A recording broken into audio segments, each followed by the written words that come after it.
introduce the other gang here. Go ahead, guys. How you doing?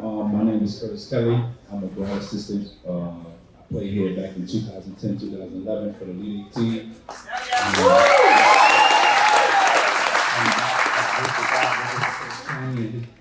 Staff, just trying to build and be better. It's nice seeing you guys. So thank you for the support.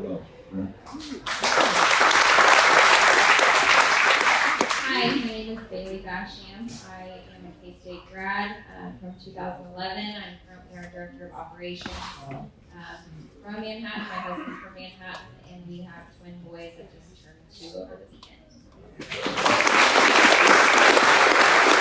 Forget about me right now for a second. What's your name? Danny Jones, you're the man. You're better dancing than Coach Tang. How you guys? I'm Jareem Dowling, assistant men's basketball coach. Allegedly. I'm so happy to be a part of your family. This is amazing. Everywhere we've been in Kansas, I love the farmers. I love everybody that I've met. It's unbelievable. I'm just grateful to be here.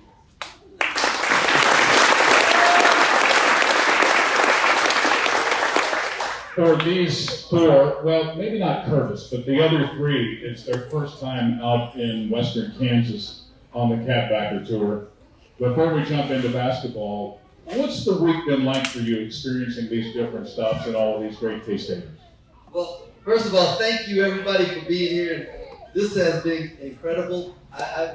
I've never been this part of the country, right? And so our first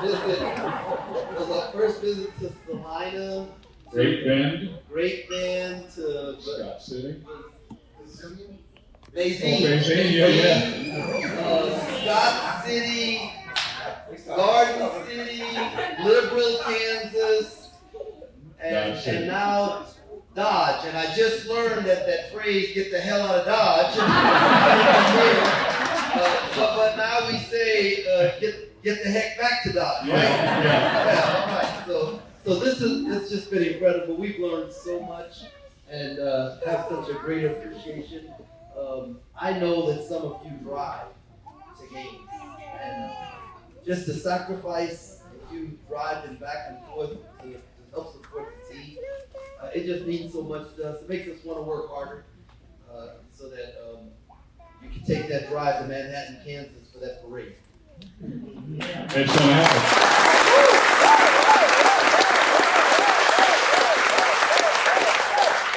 When you first got to campus and took over, you had so much work to do, hiring a staff. Excuse me, you had, 2 players, a lot of work to do to find some dudes, and you did that. Now you look to where you are standing here tonight. Does your head swim about what you guys accomplished and how you did it? How do you feel about all of that? It was just such an amazing ride. Crazy good.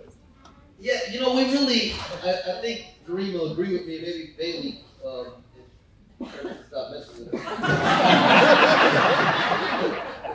No, I think everybody's like, we really haven't had a chance to pause yet, because as soon as it was over, it was the guys in the portal, recruiting, just all of that, and recruiting hasn't stopped yet.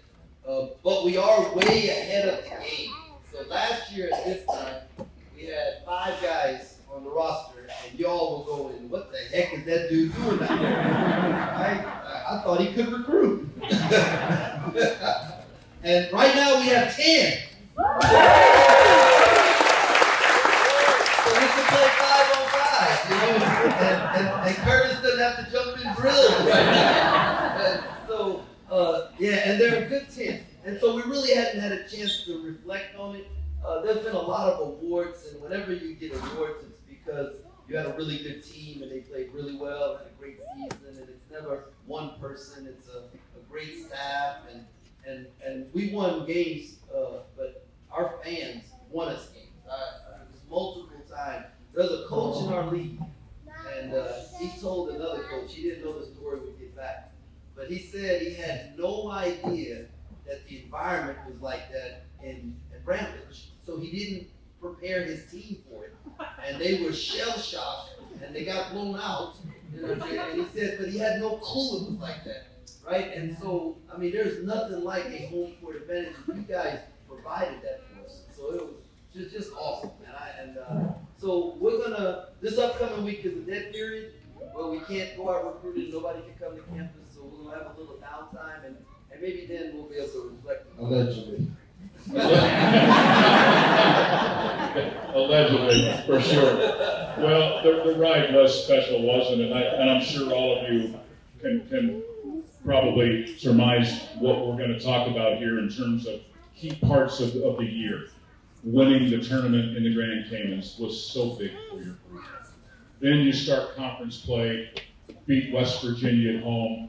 You go to Texas and win. You go to Baylor and win. And the next thing you know, that team that was picked 10th in the league is ranked 5th in America. Wow. Wow. Yeah.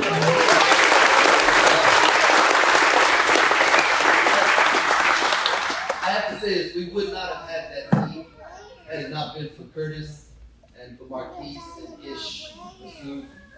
It was like we as a staff, we could sell a vision of winning and what we're going to do and where everywhere we've been, we won, and guys come be a part of it. But they were able to sell how special it was to be a part of this family.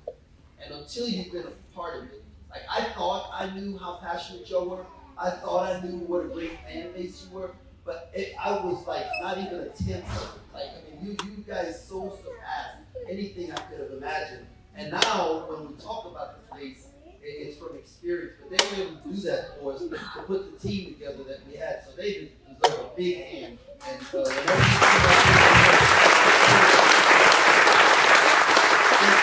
and then the ability to go from the staff I wanted to hire, getting them on campus, getting us situated in a place to live, and just all the stuff. There's so much paperwork, so many things that have to take place, and you got to know how to do it, right? Otherwise, you're running into roadblocks. You got to know who to avoid, who's not going to tell you yes when you ask for something. And Bailey, having been at K-State for all those years, she was able to help us navigate, miss speed bumps, not take wrong turns, not go down a dead-end road. I mean, if it wasn't for her, I mean, we'd have been so far behind, but we was able to skip so many steps, so she deserves a great hand. She is the absolute best of what she does in America. All right, there's like maybe less than 5% of the people in the world can do what she does. And it is like, and we're so blessed to have her. All right? And you're just a handful of, maybe even less than a handful of females that do what you do in men's college basketball, right? On the men's side. Yeah, we salute you. Yeah, less than 20 easily. For sure. I love the fact that she's inspiring my daughter, who works with her, to go do stuff that maybe other people wouldn't see a woman in that role, but have leadership and take authority and boss us around. And she does a good job of that too. She can boss you around a little? Yeah. Is that right? Yeah, she looks cute and Right. but she has this look. Yeah. Jareem, whenever he says something I don't like, I start The look is incredible. Oh, I'm sorry, go ahead. So that all that led up to us having the opportunity to have a group that could go to Cayman Islands and win a tournament. And the Cayman Islands are wonderful, right? It's the beach and sand and beautiful weather, and I mean, it was wonderful. And so to all you husbands out there, right, we're going to the Bahamas this year in November. So if you want to score a lot of points, right, we can take that crazy faith and we can go to the Bahamas, right? And we play 2 games in 3 days, so there's an off day in between, and then you can be back in time for Thanksgiving. Okay, so go ahead and put the kids with the grandparents, right? Let's go, babe. Come on, have a great time. You'll get to know the team and the coaching staff, and so we'll have a wonderful time together. So go ahead and put it on the schedule. And for those of you who are sitting there looking at your life like we already have plans, well, 2 years from now, we're going to be in the Virgin Islands. For Thanksgiving. So why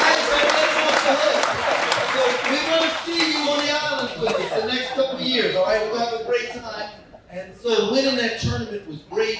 The guys showed toughness and grit and togetherness, and we knew they cared about winning and each other and coming back home. And I'm just saying, we started the Big 12. Oh, I know. Like the first 4 minutes of the Big 12, first Big 12 game against West Virginia, I know I wasn't the only one thinking. The score was 17-5, right? We were down, and I went to it was a timeout. The guys went that way, the coaching staff went this way. I looked at them and I said, man, I don't know if we can score in the Big 12.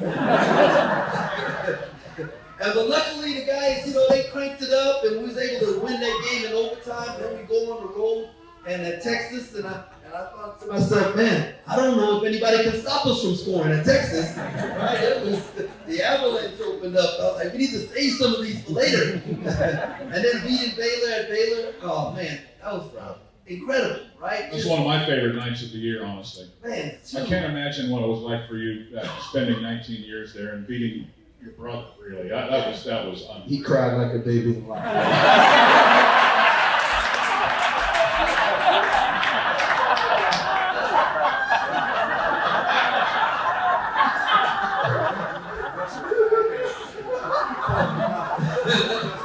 I can't even say a legend.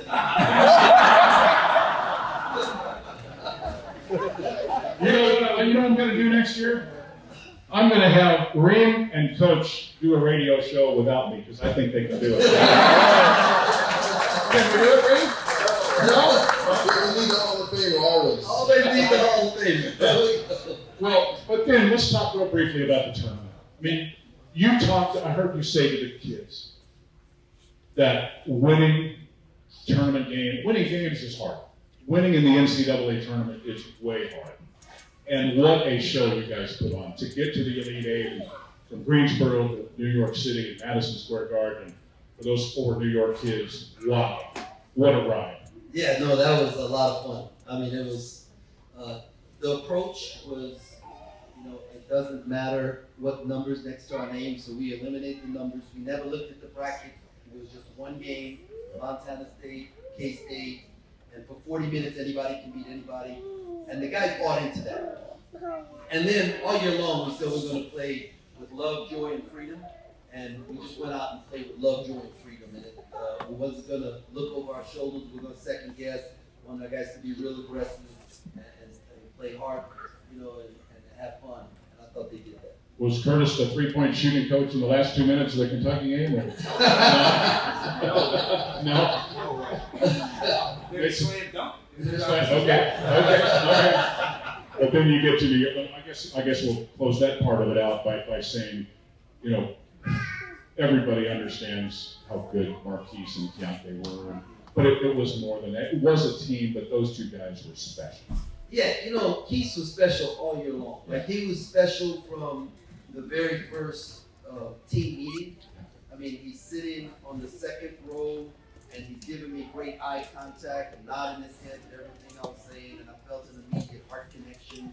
And he was just great the whole time, and he was so coachable and so willing to share his thoughts and to change some things that he needed to change and help me change some things that I needed to change. And so it was just a blessing. To wrap it up here, just real briefly, looking ahead. I know you're still looking for some dudes, a couple of 2 or 3, but those 10 guys, I know you like them. If you get the right pieces in the portal, here we go again, right? Are you looking at it like that? How do you look at next year? Look, I like the 10 we have. Our philosophy is that, you can miss on a good one, and then they beat you twice a year. You miss and take a bad one, they beat you every day. So we're not going to take a bad one. We're going to get 3 guys out the portal to go with Tyler Perry. And we told our team that we had 4 scholarships available at the time. And we told them our goal is to bring 4 guys in that are going to put you on the bench, and your goal is to make sure it doesn't happen. And so, that's our job, and then your job. And so that's how we're approaching it. We're going to get 3 more. We're going to be really good, and we're going to be beating next year. There you go. Ladies and gentlemen, a good hand for Jerome Tang and the 2 or 3.